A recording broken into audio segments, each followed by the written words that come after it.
안녕하세요 밀리 여러분, H채널의 한창훈입니다. 반갑습니다. 2020년 6월 16일 비트코인 및 암호화폐 방송을 시작하도록 하겠습니다. 먼저 댓글로 좋은 의견과 질문, 정보 공유해주신 분들에게 감사 말씀드리고, 오늘 순서는 짜로우님하고 허승우님이 올려주신 기사 보고요. 차트로 들어가서 다우, 코스피, 원달러, 금선물, 비트 도미넌스, 그리고 리플, 달러 차트와 이제 BT 차트, 리플 BT 차트는 박빌부님이 차트 의견 주신 거 같이 이제 보도록 하겠습니다. 그리고 Q&A 보고 맨 마지막에 데이비드 슈얼츠, 리플사 CTO인 데이비드 슈얼츠의 트위터 내용을 마지막으로 이제 말씀을 드리고 마무리하도록 할게요. 죄송합니다. 그러면 먼저 허승우님이 올려주신 이 한국은행 이제 보도자료인데, 중앙은행 디지털화폐 법률 자문단 출범 이렇게 이제 되어 있고, 이 보도자료를 잠깐 살펴보면 제목 한국은행 중앙은행 디지털화폐 CBDC 법률 자문단 출범 이렇게 이제 되어 있고, 한국은행은 CBDC 관련 법적 이슈와 법률 재개정 필요사항을 검토하기 위해 내외부 전문가로 구성된 법률 자문단을 출범하고 6월 15일 발대식을 개최하였음 이렇게 이제 되어 있습니다. 지난번에 그 한국은행 CBDC 관련돼서 기사를 살펴봤을 때 어떤 내용이 있었냐면, 우리나라 같은 경우는 먼저 각 나라들이 이 CBDC 준비가 끝나게 되고 시행을 하게 되면 그때 맞춰서 시행할 수 있게끔 우리나라도 발맞춰서 이제 준비를 해 나가겠다 이렇게 이제 이야기를 했었습니다. 그래서 지금 이제 이 보도자료도 그와 같은 맥락에 있다라고 보시면 될 것 같아요. 다른 나라들이 세팅이 끝났을 때 우리나라도 바로 이 CBDC 사용에 이제 동참할 수 있게끔 준비를 법률적인 부분도 준비를 해 나가고 있는 거다 이렇게 이제 보시면 될 것 같습니다. 다음 기사 이제 보도록 할게요. 다음 기사는 짜로님이 이제 올려주신 기사고 서울신문 기사인데요.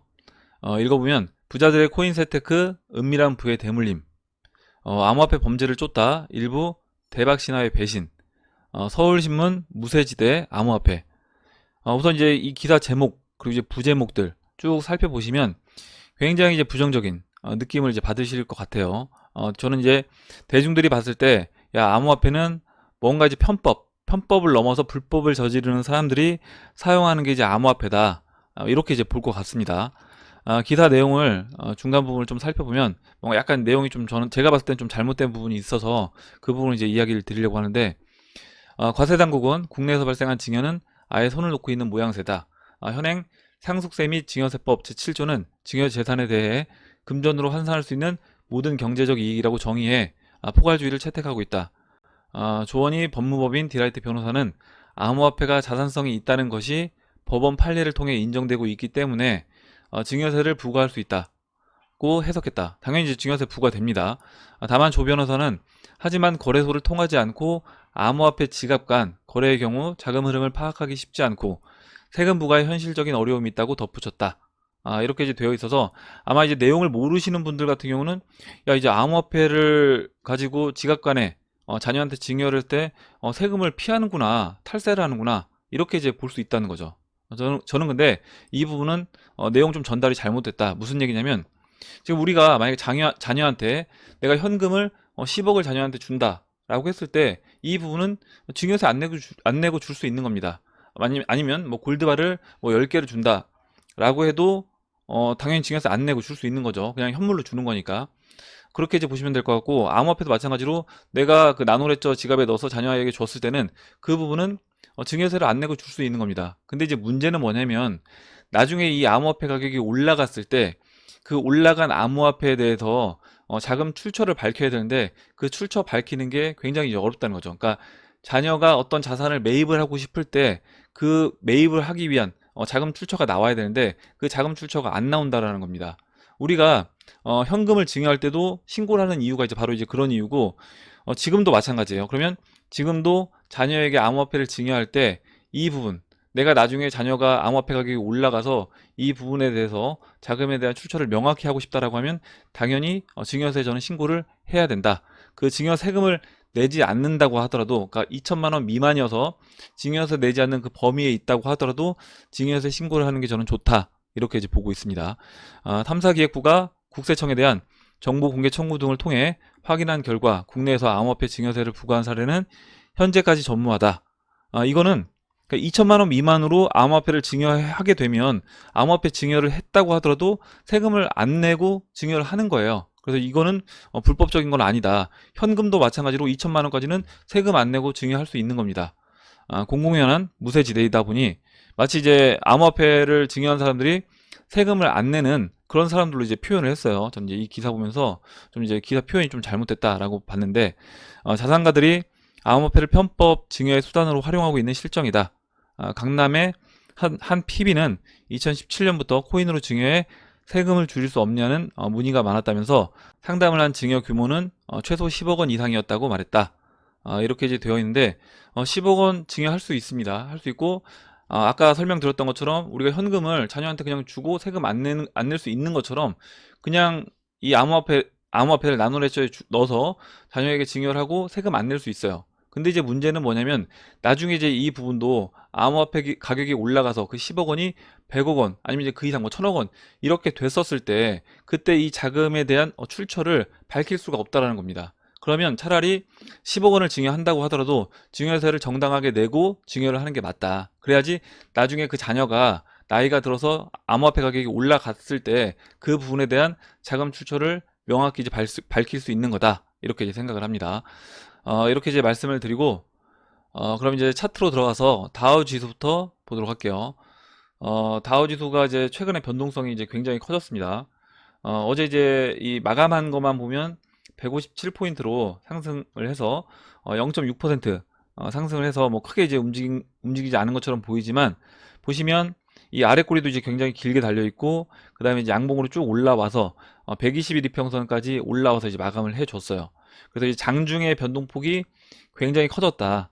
그러니까 지난번에 이 개파락하고 음봉 나왔을 이때부터 장중 변동폭이 굉장히 이제 커지기 시작했다. 이렇게 이제 보여지고, 지금 제가 예전에 이때도 이제 말씀을 드렸습니다. 이때 당시에도 이제 뭐라고 말씀드렸냐면 이때 변동폭이 굉장히 크다라는 거예요. 하락하고 이 음봉 길게 나오는 거, 또 이제 상승을 할 때도 또 이렇게 길게 장대 양봉 만드는 거, 이런 부분들이 시장 참여자들이 봤을 때는 굉장히 이제 메리트가 있게 느껴진다는 거죠. 왜냐면 한번 크게 빠졌을 때 들어가면 뭐 3%에서 5%, 종목 선택을 잘하면 뭐 10%막 이렇게 이제 먹을 수 있기 때문에 개인 투자자들 입장에서 이 시장에 계속해서 이제 뛰어들 수밖에 없게끔 저는 지금 만들고 있다. 이 다우지수 차트 모습을 보면 개인 투자자들이 이 주식시장에서 빠져나오지 못하게끔 만들고 있는 것 같아요. 그리고 이제 주봉 차트를 잠깐 보시면 지금 어제 이제 아래 꼬리 달고 올라온 부분이 보시는 것처럼 이제 20주선, 이 20주선 딱 지지받고 아래 꼬리 달린 상태에서 이제 올라왔습니다. 그래서 만약에 이제 20주선 밑으로 내려가게 된다. 그때는 이제 상당히 위험한 모습으로 진행이 될 수 있다. 그래서 이제 어제 아래 꼬리 달고 올라왔던 이 24,700, 지금 현재 이제 위치에서, 이번 주 위치에서 이 24,700을 만약에 이번 주에 깨고 내려간다. 종가 마감이 24,700 밑에서 끝난다 라고 하면 굉장히 이제 안 좋은 모습으로 빠르게 진행될 수 있다 라고 봅니다. 이렇게 이제 다우지수 말씀을 드리고, 다음으로 이제 코스피 볼게요. 코스피도 다우지수와 이제 마찬가지로 굉장히 이제 변동성이 큰 그런 이제 모습을 볼 수 있는데, 보시면 어제 이렇게 장대음봉 나오면서 거의 어제 100포인트 정도 하락을 했고, 오늘은 바로 아침에 이제 갭상승해서 이 360일 이평선 위에서 이제 시작을 해서 어제 이제 하락분을 완전히 다 만회를 했어요. 만회를 했고, 지금 이제 정상적인 그림이 아니다. 이런 부분도 이렇게 하루의 변동폭이 4.6%씩 올라가는 이런 변동폭은 정상적인 그림은 아니다. 이렇게 이제 보고, 제가 이제 이때 당시에도 코스피도 마찬가지로 이때 당시에 하락하기 직전에 이렇게 이제 개파락하고 또 상승할 때도 크게 막 4%, 3% 올라가는 이런 게 정상적이지 않다라고 이제 말씀드렸는데, 저는 지금도 이때와 같은 똑같은 그런 모습이 연출되고 있다. 이렇게 이제 보여집니다. 코스피도 마찬가지로 이제 주봉을 잠깐 보면, 주봉에서 지금 이 120주선 이렇게 꺾여 내려오는 이 120주선, 지난주에 지지난주죠. 지지난주에 120주선 위에서 끝나고 지난주에 120주선을 이제 깨고 마감이 됐습니다. 그러니까 제가 이제 이때와 비슷하다 그림이 이렇게 이제 말씀드렸고, 그 다음 주에 이렇게 이제 음봉 나왔어요. 이 360주선까지 내려오는 음봉, 그 다음에 또 양봉 2주 만들고 음봉 나오면서 이제 떨어졌습니다. 지금 이때와 같은 이제 그림이 만들어진다. 무슨 얘기냐면 120주선 깨고 내려온 다음에 그 다음에 이 120주선 밑에서 이렇게 이제 움직여 준다는 거죠. 그래서 다시 한번 120주선까지 붙여주고 이때처럼 120선을 뭐 살짝 돌파 또 할 수도 있습니다. 했다가 다시 재차 떨어지는, 이와 같이 떨어지는 그런 그림으로 진행될 확률이 좀 더 높아 보입니다. 이렇게 이제 코스피 말씀을 드리고, 다음으로 원달러 보도록 할게요. 원달러는 지금 이제 1205원으로 제가 이제 그 기준선 이 1223원 이 자리를 회복하진 못했는데 지금 1220원까지는 다시 올라왔습니다. 그래서 이 121 이평선, 이 검정색 121 이평선에는 안착을 했다. 한 3, 4일 정도 121 이평선지 깨고 내려갔다가 바로 이제 회복을 해주면서 121 이평선에 안착을 했고, 아마 이제 여기서 코스피가 하락하는 그런 모습이 나온다라고 하면 원달러도 바로 이 1223원을 회복해서 다시 이 위로 올라갈 것으로 이제 보고 있습니다. 다음으로 이제 금 차트 볼게요. 금 차트 온스당 1738달러. 뭐 이제 뭐 큰 움직임은 없는데, 지금 이제 금 차트 모습을 보시면 이 수렴 돌파시키고 지금 이제 20일 이평선에서 이렇게 왔다 갔다 하는, 그러면서 이제 20일과 50일이 이제 만났습니다. 만났고 지금 이제 이 모습이 금 같은 경우는 이제 비슷한 패턴이 몇 번 나왔는데, 뭐 이때도 비슷하다고 볼 수 있고, 저는 이제 이때도 이제 비슷하다라고 이제 볼 수 있다라고 보고 있고, 지금 이제 이때 모습과 비교해 보면 이때 이렇게 수렴하는 구간 돌파하고 한번 51 이평선, 120일, 200일 이평선까지 크게 깨고 그 다음에 이제 다시 말아 올려서 여기서 21 이평선 안착한 다음에 이 1680달러 저항 맞고 눌러줬다가 돌파시켰어요. 그래서 지금도 마찬가지로 지난번에 이제 51 이평선 깨고 내려왔다가, 그러니까 51 이평선이 깬 그림이 이때 이제 이 그림을 축소해 놓은 이런 그림으로 이제 보시면 될 것 같아요. 그러니까 뭐냐면 지금 이 그림이 이 그림 축소판이다 이렇게 이제 보고 있고, 그러면 여기서 다시 51 이평선까지 누르고 그 이후에 지금 이제 20일, 50일 이격 좁힌 상태에서 다시 이번에는 이 1770달러 이 채널 4분의 3 라인, 초록색 이 라인을 돌파를 하는 돌파 시도를 할 것이다. 그리고 이제 이번에 올라오게 되면 돌파가 이제 될 것으로 보고 있습니다. 이렇게 이제 금 차트 말씀드리고, 다음으로 이제 비트코인 차트 볼게요.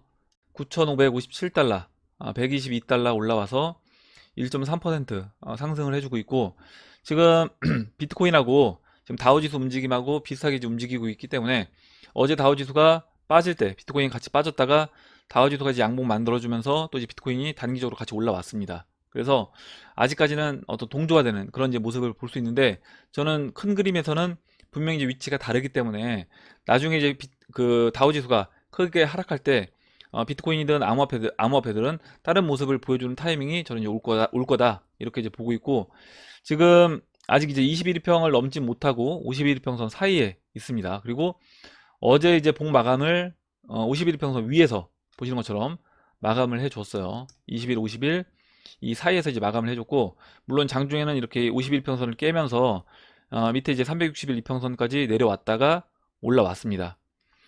지금 4시간 보고 잠깐 보시기 전에 지금 이제 위치 설명을 잠깐 드릴 건데, 지금 이 박스 상단, 박스 하단 이렇게 이제 말씀을 드렸고, 작년 10월 달에 보시면 이 패턴을 보시면 이렇게 수렴을 하다가 쭉 내려와서요. 쭉 내려와서 장대음봉 맞고 내려와서 또 이제 횡보를 하다가 이렇게 이 라인을 깨고 한번 내려왔습니다. 그리고 이제 이때 롱 물량들이 굉장히 많이 털렸죠. 그리고 롱 물량 털렸다가 바로 이때 또 숏이 거의 이제 제가 기억으로는 조 단위로 숏 물량이 털렸던 기억이 있습니다. 이게 이제 10월 그때 시진핑 아마 발언 때 이때 이제 단기간에 이틀 만에 이렇게 크게 올라왔는데, 지금 저는 이제 이 패턴이 지금 나오고 있다 이렇게 이제 보고, 지금 보시면 이때 이 박스 하단부의 중심, 이 중심 넘지 못하다가 중심 넘어가면서 이 박스 중심까지 이제 올라왔어요.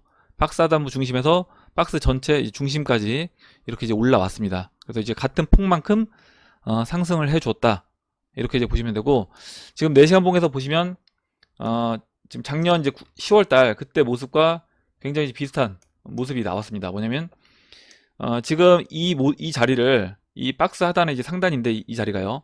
여기를 이렇게 수평선을 이제 그려 보시면 이 박스의 중심이라는 거죠. 이 자리가 중심이고, 현재 그 작년 10월 24일 그때 걸려있던 그 자리에서 지금 저항을 받고 있는데, 지금 이 9,530달러를 돌파하게 되면 마찬가지로 이 1200달러까지는 다이렉트로 이제 올라갈 거로 봅니다.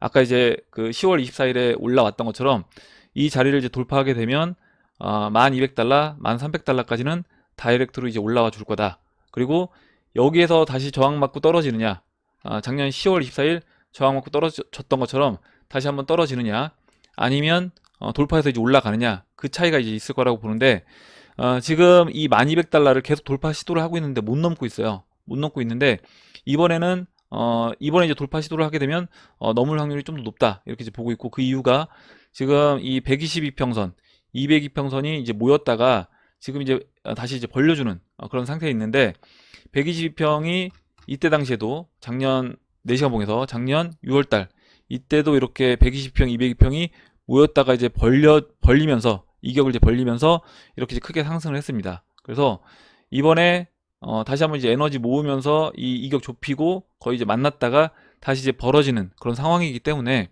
이번에는 이 1200달러 라인까지 일단 붙여주고 거기서 돌파를 하지 않을까, 이렇게 이제 보고 있습니다. 이렇게 이제 말씀을 드리고, 지금 비트코인 움직임과 또 리플 움직임이 굉장히 비슷하게 움직이고 있어요.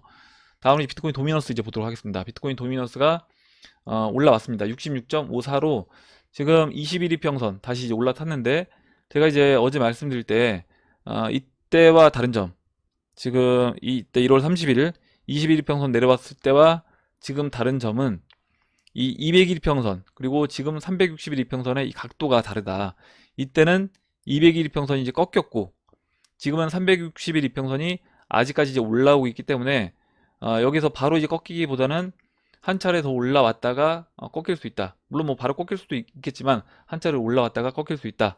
이렇게 이제 말씀드렸고, 지금 21일 평선을 이제 돌파했기 때문에 그러면 지금 361일 평선이 수평으로 만들어지는, 제가 이제 어제 한 6일 정도, 6, 7일 정도 이제 걸릴 거라고 말씀드렸는데, 그 정도까지는 그러면 이제 도미넌스도 추가적으로 이 67라인까지 66.5에서 66에서 67 이 사이에서 이제 시간을 보내고 이 360일 보라색 360일 이평선이 수평으로 이제 만들어졌을 때 그때 이 도미노스가 이제 무너지는 그런 그림으로 진행될 확률이 높다, 이렇게 이제 보고, 그러면 지금 이제 비트코인 움직임, 비트코인 이제 이번에 올라오면서 방금 전에 이제 비트코인 설명드릴 때 1200달러까지 올라오고 여기에서 작년 6월달 그림처럼 추가적으로 이 비트코인이 올라오면서 도미넌스가 상승해주는 그런 그림으로 진행되고, 그 이후에 도미넌스가 다시 빠질 때 알트코인들 펌핑이 나올 것이다, 이렇게 이제 보고 있습니다.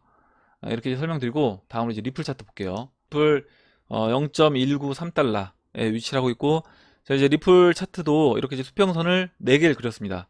그러니까 박스 하단, 박스 상단 이렇게 이제 나눠봤고, 지금 박스 중심을 이 삼각 수렴, 이 수렴했던 중심값을 기준으로 이번 이제 하락했던 구간까지 해서 하단과 이제 박스 상단 이렇게 나눠놨는데, 지금 4시간 봉에서 잠깐 보시면 비트코인하고 이제 움직임이 굉장히 비슷한 거 알 수 있어요. 뭐냐면 죄송합니다. 지금 이 박스 하단에서 아까 이제 비트코인 차트 움직임 보시면 비트코인 작년 10월 달에 내려왔다가 여기서 지지받고 한 차례 이제 이 라인을 깨고 그 다음에 반등해서 한 번에 넘지 못하고 여기서 이제 어떻게 보면 저항받고 그 다음에 이제 돌파를 시킵니다. 돌파해서 지금 이 폭만큼 올라와요. 그래서 지금 이 폭만큼 상승을 해줬을 때 지금 리플 같은 경우도 이 삼각 수렴의 중심까지 올라온다. 0.2달러까지 다시 이제 올라온다. 이렇게 이제 보시면 되고, 이 0.2달러까지 올라온 상태에서 그 이후의 움직임은 리플 같은 경우도 비트코인 움직임과 이제 같이 연결돼서 이제 움직일 거라고 보는데, 우선은 이제 비트코인이 그 1200달러 중심을 크게 돌파를 시키면서 작년 6월달 크게 상승하는 5파 상승과 같은 그런 움직임이 나온다라고 하면 리플이 상승을 우선은 해줘도 지금 이 박스 상단 뭐 0.217달러 이 라인까지만 올라오는 그 정도 이제 범위 내에서 올라가게 되면 비트코인 도미넌스는 아까 이제 추가적으로 좀 상승해주는 그런 모습이 나올 겁니다. 그 이후에 리플 차트가 일봉 차트에서 이 200일 이평선, 지금 이 박스 상단에 200일 이평선이 들어와 있는데 이 200일 이평선에 안착을 하고 여기서 이제 대기를 하고 있고, 그 이후에 비트코인이 1200달러 돌파해서 상승 하고 한 차례 쉴 때 그때 이제 알트코인들이 돌아가면서 순환매를 이제 돌 것으로 보는데, 지금 리플 같은 경우는 200일 이평선에 이제 이번에 안착을 하게 되면 이때는 크게 이제 상승할 수 있는, 한 번에 큰 상승할 수 있는 그런 이제 위치에 와 있는 거다, 이렇게 이제 보시면 될 것 같습니다. 그리고 이제 그렇게 대형 알트코인들이 크게 움직이면서 도미넌스가 무너지는, 지금 상승 채널을 깨고 완전히 이제 무너지는 그런 모습으로 진행된다, 이렇게 이제 보시면 될 것 같아요. 그러면 이렇게 이제 말씀을 드리고, 다음으로 이제 박빌부님이 차트 의견 주신 거를 보도록 할게요. 리플 XRP BTC 차트 의견을 주셨는데, K9이랑 KDJ라는 약간 생소한 이제 보조 지표를 활용해서 이제 분석을 해 주셨어요. 먼저 이제 이 보조 지표에 대해서 또 이제 자세하게 이제 설명을 또 해 주셨습니다. TD9 지표는 뭐냐면, 한쪽 방향으로 위 혹은 아래 꼬리가 연속되게 생길 때 숫자가 부여되는 지표로, 연속해서 9번 이상이 나올 경우 반대 방향성으로 진행될 확률이 높아지는 지표이다. 그리고 KDJ 지표는 스토캐스틱과 비슷한 지표로, 개념의 지표로 추세 방향과 강도 및 최적의 진입점을 결정할 수 있다. 물론 횡보 시에는 KDJ 지표 또한 횡보하는 것이 아니므로 다른 지표와 동시에 확인할 필요가 있습니다. 이렇게 이제 설명을 해 주셨고, 그러면 이제 이 보조 지표를 이용해서 지금과 이제 2017년도를 이제 비교를 해 주셨어요.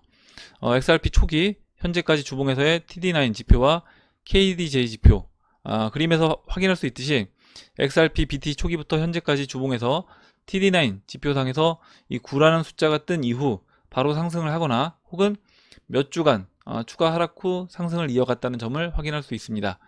TD9 지표상에서 9라는 지표가 뜨고 추가 하락이 있을 때 KDJ 지표는 오히려 상승하는, 흔히 말하는 이 상승 다이버전스가 발생했다는 공통점이 있습니다.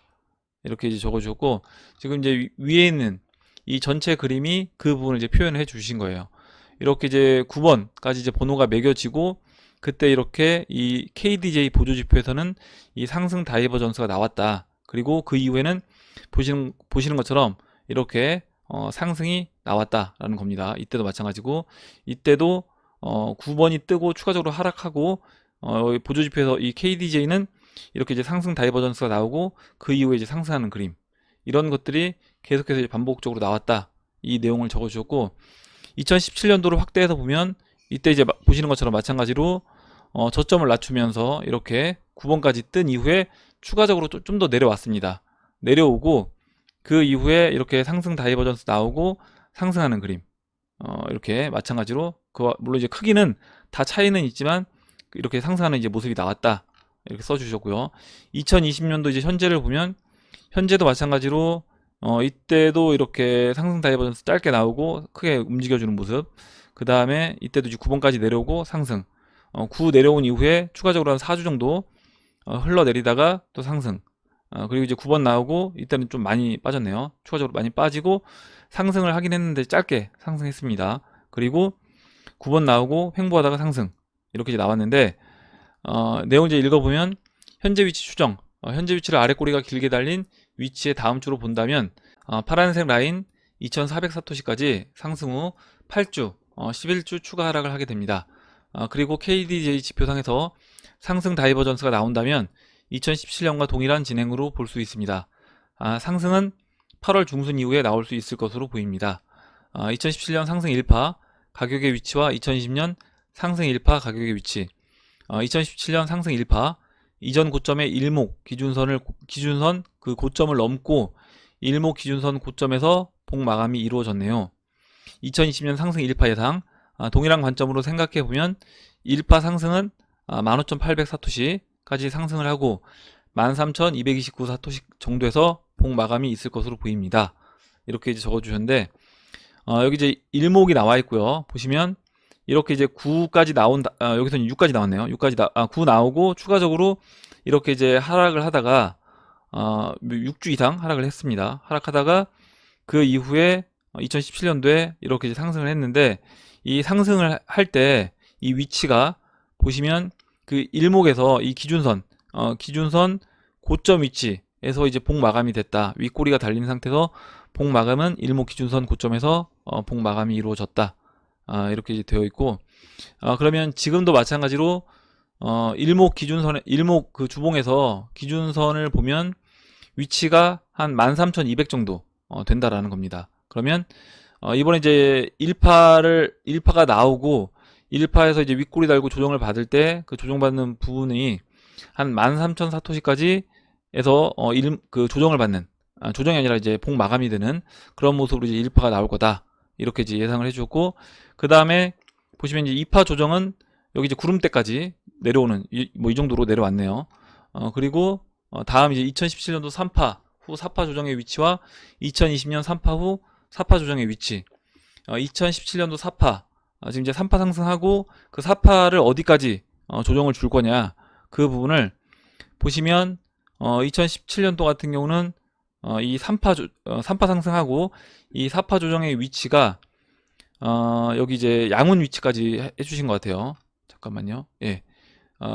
일목 기준선의 수평 라인, 일목 기준선의 이 수평 라인까지 해주셨습니다. 그리고 지금은 그 일목 기준선 그 고점 말고 수평 라인이 어디냐면 현재 위치는 3074토시예요. 그래서 이번에 1파 상승은 뭐 13,000 사토시 근처까지 올라왔다가 2파 조정 뭐 한 4,500 사토시까지 조정받고 3파 상승 크게 해주고, 그 다음에 4파 조정은 한 3,000 사토시까지 이 기준선이 있는 이 보라색 기준선이 지나가는 한 3,000 사토시까지 조정을 받을 수 있다, 이렇게 이제 의견을 적어 주셨습니다. 그리고 지금 위치에서 추가적으로 지금 1,400 사토시까지 내려온 이후에 그 다음에 이렇게 이제 크게 상승하는 1파 상승이 나올 수 있다라고 이제 의견을 주셨는데, 지난번에도 이제 이 의견을 주셨습니다. 뭐냐면 이 1차 지지선, 2차 지지선 해서 이제 2차 지지선을 2017년도에도 깨고 마지막으로 한번 저점 찍어주고 그 다음에 그 이후에 상승을 했다. 그래서 그 기간이 앞으로 한 2달 정도 이제 필요해 보인다라고 이제 의견을 주신 거고요. 저는 이제 이 부분은 약간 의견이 달라서 BT 차트 제 의견만 이제 마지막으로 차트 의견 말씀드리고 넘어가도록 하겠습니다. Q&A로. 지금 2004토시인데 이렇게 이제 하락세기형, 2017년도 이렇게 하락세기형으로 이제 그릴 수 있고, 지금도 마찬가지로 이렇게 이제 하락세기형으로 그릴 수 있습니다.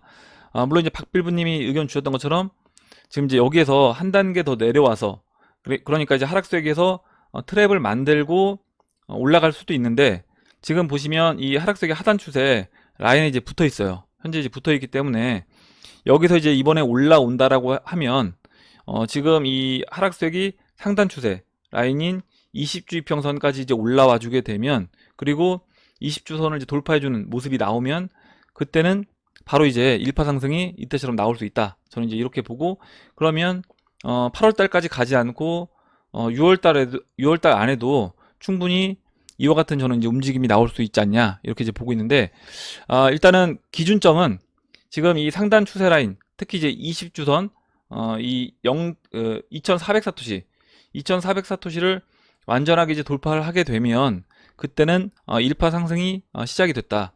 특히 이제 이 2400사토시 돌파하고 50주선까지 이제 안착을 하게 되면 1파 상승이 이제 나온다, 이렇게 이제 보시면 될 것 같아요. 그래서 지금 제가 이제 이렇게 이제 보는 이유는 뭐냐면, 지금 도미넌스 차트를 봤을 때 도미넌스 차트가 앞으로 한 일주일 정도 비트코인이 올라가면서 도미넌스가 한 단계 한 번 더 올라가지고 그 이후에 360일 이평선이 도미넌스가 이제 수평으로 만들어지고 꺾이면서 도미넌스가 이제 무너지는 모습이 나오면 대형 알트코인들이 상승을 해줄 건데, 그때 이제 대형 알트코인들 중에 뭐 XRP라든가 이제 이더리움들이 이제 올라온다라고 하면 시간이 8월 달까지 미뤄지지 않고 지금 6월 달 안에도 이와 같이 바로 이제 이 하락세기 돌파시키면서 올라가주는 모습이 나올 수도 있는 거고요. 그게 아니라 만약에 여기서 한 단계 레벨 다운돼서 여기 이제 트랩을 만들고 다시 돌려 세워서 올라간다, 이때와 같이 한번 내려왔다가 올라간다, 그렇게 되면 아까 이제 박빌부님이 의견 주셨던 것처럼 8월 달로도 좀 더 이제 미뤄질 수 있다. 한 2달 정도 추가적으로 시간이 더 필요할 수도 있다. 그렇게 됐을 때는 먼저 이제 비트코인 도미넌스가 무너질 때 XRP는 좀 배제가 되고 순서가 이제 뒤로 미뤄지고, 뭐 이더리움이라든가 이제 비트코인 캐시 다른 대형 알트코인들이 우선적으로 이제 올라오고 순환매 돌고 순환매 끝난 상태에서 XRP가 이제 움직여 줄 건데, 그럼 이제 시간적으로도 근데 너무 이제 딜레이가 되기 때문에 이게 이제 8월 달까지 끌 것인가, 저는 이제 그 부분은 8월 달보다는 좀 더 좀 그 전에 움직임이 나오지 않을까, 제 개인적으로는 그렇게 이제 보고 있습니다. 이렇게 이제 설명을 드리고 이제 Q&A로 들어와서 존 스노님이 적어주신 내용부터 보도록 할게요. 비트코인은 다우존스와 비교 대상이 아니라 나스닥과 비교 대상이라고 생각합니다. 이는 같은 4차 산업과 관련 있는 투자 상품이라고 생각하기 때문입니다. 비트코인은 기술 관련주와 금의 성질을 모두 가지고 있다고 생각합니다. 이렇게 이제 적어주셨고, 저도 이제 동의를 합니다. 근데 제가 뭐 나스닥 차트랑 비교 안 하고 다우지수랑 일부러 이제 비교한 뭐 그런 개념이 아니라 그냥 어떤 주식시장, 주식시장을 대표하는 그 다우지수와 그냥 비교를 하는 거다. 이렇게 이제 봐주시면 좋을 것 같고, 다우지수와 나스닥과 물론 약간의 정도 차이는 있을 수 있습니다. 그러니까 뭐냐면 나스닥은 이번에 전고점을 갱신을 했는데 다우는 뭐 전고점을 갱신 못했어요. 이럴 수는 있지만 다우가 만약에 채널 바닥까지 빠지는데 나스닥은 채널 바닥까지 안 빠지고 계속 올라간다. 저는 이제 그렇게 움직이지 않을 거라고 보는 거죠. 그렇기 때문에 그냥 다우지수 나스닥 두 개 중에 하나 주식시장을 대표하는 그냥 다우존스를 놓고 저는 이제 비교해서 그냥 설명을 드렸던 거다. 이렇게 이제 봐주시면 좋을 것 같습니다. 이렇게 이제 말씀드리고 뭐 나스닥과 나스닥 차트를 놓고 비교해도 상관은 없습니다. 상관없고 어차피 나스닥도 차트 열어놓고 예전에 이제 설명을 드렸는데 제가 그냥 시간 관계상 다우 나스닥 둘 중에 그냥 하나만 열어놓고 이제 설명을 드렸다 이렇게 봐주시면 좋을 것 같아요. 그래서 뭐 다우지수 빼고 나스닥 차트를 열어서 뭐 설명을 드려도 될 것 같습니다. 이렇게 이제 말씀드리고 다음으로 이제 케빈 황님이 빗썸 상패코인 해외 거래소 이용 방법 말씀해 주셔서 배웠습니다. 코인 마켓캡에서 거래소 확인하는 법 등등요. 감사합니다. 말을 물가에 데려갈 수는 있어도 억지로 물을 먹일 수는 없다는 말이 있듯이 물가에 데려다 주셨습니다. 아마 질문자에게 큰 도움이 되었을 겁니다. 이렇게 이제 적어주셨고, 저도 이제 여러분들이 자기 주도적인 그런 이제 분들이 되셨으면 좋겠어요. 뭐냐면 내가 투자를 할 때 어떤 분들은 이거 얼마에 팔까요? 이거 지금 살까요? 아니면 이거 팔까요? 팔면 얼만큼 팔까요? 뭐 이렇게 질문을 해주시는 분들이 계신데 아니면 뭐 포트폴리오를 어떻게 꾸릴까요? 지금 뭘 팔고 뭘 살까요? 이런 이제 질문을 해주시는 분들이 계신데 이런 어떤 최종적인 투자 결정 이런 부분은 여러분들 스스로 하셔야 된다. 그리고 이게 어떤 뭐 리딩이라든가 내가 돈을 내고 리딩 방에 들어가서 그 리딩을 받는 것도 저는 나중에 그 끝이 좋은 경우는 많이 못 봤다라는 겁니다. 뭐냐면 내가 누군가에게 자꾸 이제 의지를 하게 되면 그 부분에서 그 사람이 이제 존재가 사라지게 되면 돈을 벌 수 있는 방법 자체를 이제 모르는 게 되는 거잖아요. 그래서 우리가 이제 돈을 버는 이 행위는 경제 행위는 어차피 죽을 때까지 해야 되는 것이기 때문에 여러분들이 스스로 자기 주도적으로 이런 결정을 할 수 있는 그런 실력을 저는 키우시는 게 제 방송의 어떤 목적이기도 합니다. 그래서 그런 부분에서 자기 주도적인 분들이 되셨으면 좋겠다. 이렇게 이제 말씀을 드리고 넘어가도록 할게요. 다음으로 이제 임명희 님이 써주신 내용 보겠습니다. 하드월렛에 넣어뒀던 것도 다 세금 떼지 않을까요? 입장을 받고 세금을 걷어야 하는 입장이라면 출처가 명확히 밝혀지지 않은 코인은 거래 못하게 할 것 같은데요. 이렇게 적어주셨고 밑에 이제 황빅터 님이 그때 되면 직접 XRP나 스텔라로 이제 결제할 거고 또 예를 들어 제주도가 아닌 제주도가 뭐 중국, 하이난도, 뭐 이탈리아 등 연쇄 특구가 생길 거예요. 거기서 소비하면 된다. 이렇게 적어주셨고 김현중님이 어차피 현금화 시키려면 거래소를 통해야 하니까 실제 결제를 받는 매장에서도 매출 신고를 해야 한다면 결국 추적이 되지 않을까 싶은데 결국 세금은 투명하게 낼 생각으로 대응해야 마음 편하지 않을까 합니다.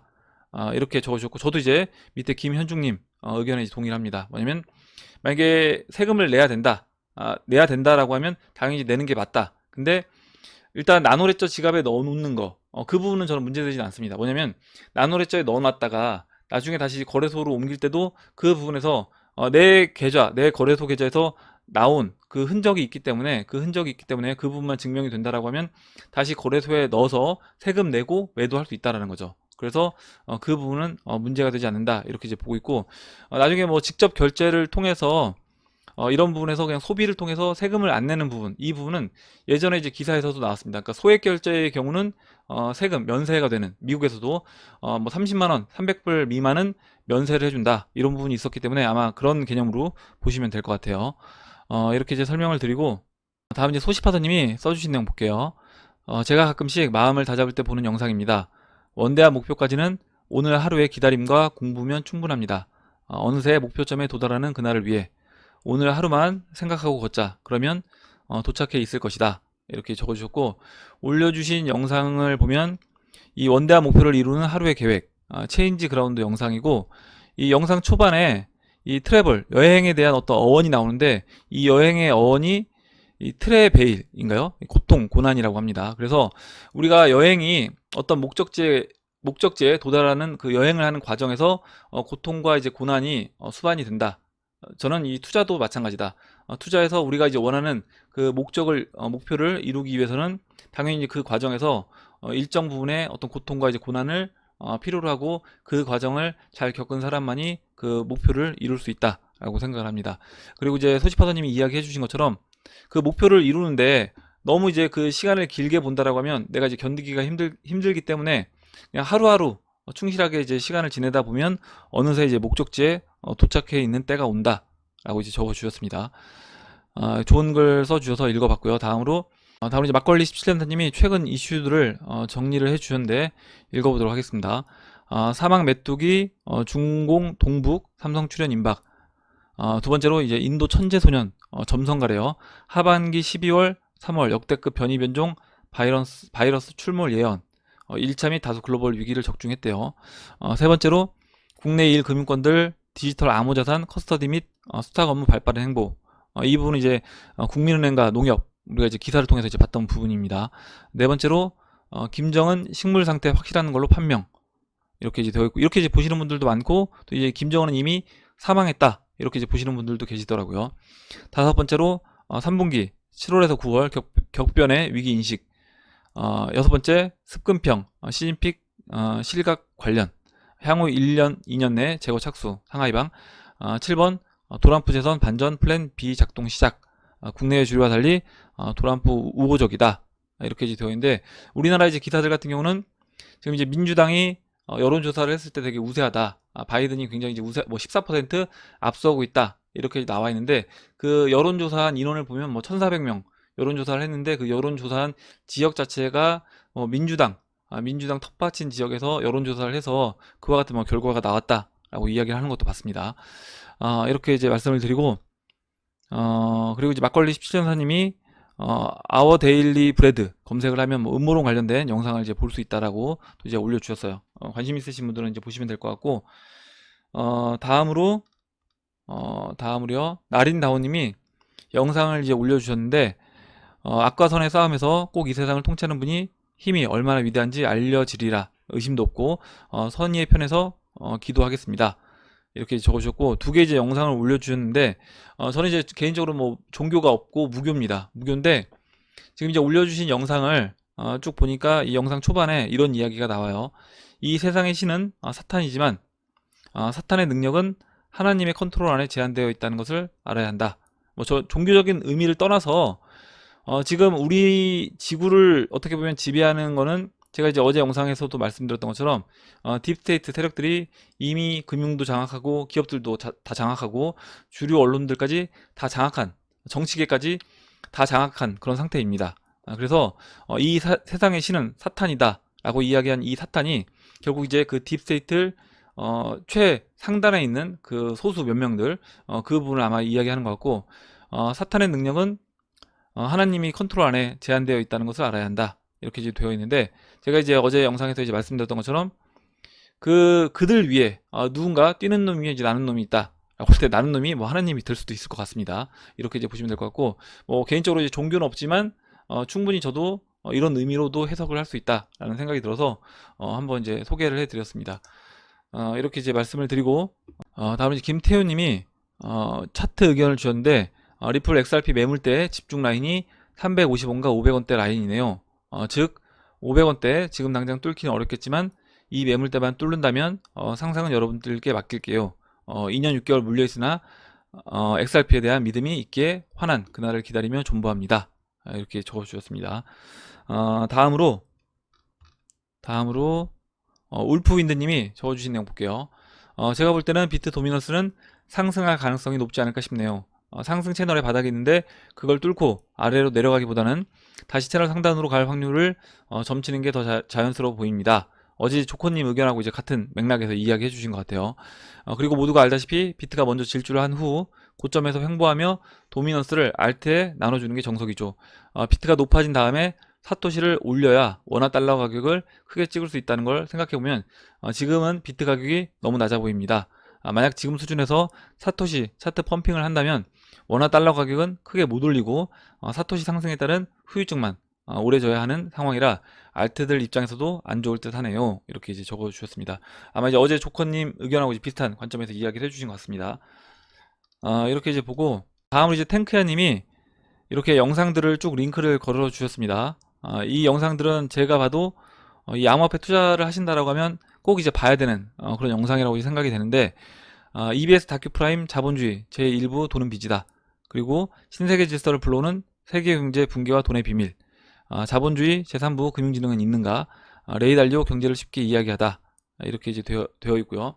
이 네 개 이제 소개시켜 주신 이 영상을 어제 그 오른팔 안짱님이었던 걸로 이제 기억을 하는데, 닉네임이 그 안짱님 아마 이제 부모님에게 소개를 해드리라고 영상을 이제 링크를 걸어주신 것 같습니다. 아직 안 보신 분들이 있다라고 하면 아마 보시면 도움이 될 것 같아요. 마지막으로 귀요미 예준 루리 바라기님이 에린 스미스 형이 방송을 안 합니다. 신상에 문제가 있을까요? 진짜 걱정됩니다. 에린 형이 이장님 팬이니 이장님께서 살아있는지 한번 물어봐 주세요. 적어주셨고, 저도 이제 에린 스미스님 팬인데 팬 입장에서 저도 이제 걱정이 되더라고요. 처음에는 그냥 에린 스미스님이 개인적인 사정으로 인해서 방송을 좀 쉬시나 보다 라고 했는데, 답글에도 답글도 이제 하나도 안 남겨주셔서 혹시 지난 시간에 이제 이야기 하셨던 것처럼 뭔가 어떤 그 신변에 어떤 뭔가 이제 문제가 생겼을 수도 있기 때문에 그 부분이 걱정이 돼서, 만약에 혹시 오늘 에린 스미스님이 영상을 보신다라고 하면 에린 스미스님 팬분들이 걱정을 하고 계시니까 제 영상 설명란에 메일이 있습니다. 그 메일로 지금 어떻게 잘 계신지 그 부분이라도 답변을 주시면 제가 메일을 받게 되면 여러분에게 에린 스미스님 그 안부에 대해서 전해 드릴 수 있도록 하겠습니다. 저도 이제 에린 스미스님 별일 없으시길 저도 이제 기원을 하겠습니다. 이렇게 이제 Q&A를 마무리하고, 그럼 마지막으로 제가 이제 데이비드 슈얼츠 트위터 내용만 보여드리고 영상을 이제 마무리하도록 할게요. 이런 부분은 또 재미로 봐주시고 음모론 이야기를 싫어하시는 분들은 그냥 이제 패스를 해주시면 될 것 같습니다. 데이비드 슈얼츠가 이제 6월 10일에 뭐라고 트위터에 남겼냐면, What is my job title at 리플 해서 리플사에서 내 직함이 뭐냐, 이렇게 이제 질문을 했는데, 어떻게 보면 이제 당연한 뻔한 대답이 나올 거를 질문했습니다. 근데 이제 2번이 이제 가장 많이 뽑혔죠. 치프 테크놀로지 오피셔. 그래서 51.4%로 2번이 뽑혔고, 이 2번을 제가 왜 이 당연한 질문을 데이비드 슈얼츠가 했을까 생각이 들어서 이 2번을 이 치프 테크놀로지 오피셔를 이 게마트리아에 넣어봤어요. 이렇게 넣어보니까 검색을 해보니까 뭐가 나오냐면, 두 번째로 XRP 더 스탠다드, 그리고 네 번째로 XRP 투 더 문이 나옵니다. 그리고 재미난 건 뭐냐면 이 첫 번째로 나온 이 USA 이것도 마찬가지로 이거를 여기에 넣어도, 게마트리아에 넣어도 이 동일하게 이 나온 이 해석된 것들이 동일하게 나옵니다. 그리고 제가 그래서 이 첫 번째 거, 세 번째 거, 네 번째 것도 한번 심심해서 넣어봤어요. 넣어보니까 이 첫 번째 치프 테크 모놀로지 오피셔, 이거는 이 게마트리아에 넣어도 특별하게 이제 별 이야기는 안 나옵니다. 혹시 이제 이것도 뭐 XRP 투더문 이런 게 나올까봐 한번 쭉 쳐봤는데 없어요. 없고, 세 번째 거에서만 리플렛이 나왔어요. 세 번째 거에만 리플렛이 나왔고, 뭐 XRP 관련된 이야기는 나오지 않았습니다. 그래서 지금 데이비드 슈얼츠가 이렇게 이제 글을 올린 이유가 단순하게 그냥 이 진짜 내 직함을 물어보려고 올린 것이 아니라 이 게마트리아어를 통해서 뭔가 이제 메시지를 전달하려고 이런 질문을 하지 않았을까, 그런 생각을 해봤습니다. 예, 오늘 여기까지 하고 마무리하도록 할게요. 오늘 나온 얘기 중에 여러분들 궁금하신 내용, 같이 이야기하고 싶으신 의견, 정보 있으시면 올려주시면 같이 이야기해보는 시간을 가져보도록 하겠습니다. 댓글 남겨주신 해밀 여러분 감사드리고, 끝까지 영상 시청해주신 해밀 여러분 감사합니다. 그럼 이상으로 영상을 마치도록 하고, 영상이 도움이 되셨다면 좋아요, 구독 버튼, 그리고 알림종 버튼을 눌러주세요. 감사합니다.